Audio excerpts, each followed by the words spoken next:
Një moment që duhej të ishte i mbushur me dhimbje dhe respekt për të ndjerin, u shndrua papritur në një tragjedi të dyfisht.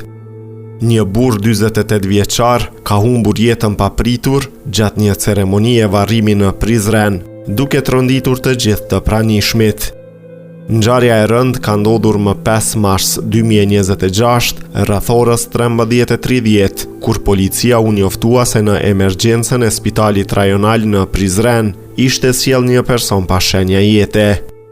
Sipas informacioneve të para, viktima është Arif Krasniqi, 48 vjeç. Ai kishte qenë pjesëmarrës në një ceremoni varrimi pranë varrezave të qytetit, kur papritur u rrëzua në tokë para syve të pranishmëve. Dëshmitarët tregojnë se gjithçka ndodhi brenda pak qastesh. Persona që ndodheshin aty kanë kërkuar menjëherë ndihmë mjekësore, ndërsa në vendin e ngjarjes ka mbërritur ekipi emergjent.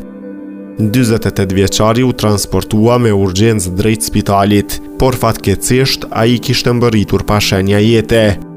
Ndërkohë në vendin e ngjarjes kanë dalë njësitet e hetimeve të stacionit policor në Prizren dhe hetuesit rajonal, të cilët kanë nisur menjëherë procedurat për zbardhjen e plotë të rastit. Lidhur me këtë ngjarje është njoftuar edhe prokurori i shtetit, i cili ka urdhëruar inicimin e rastit si hetim i vdekjes. Trupi i pajet pritet të dërgohet në Institutin e Mjekësisë Ligjore, ku do të kryen procedurat e mëtejshme për të sqaruar shkakun e saktë të vdekjes.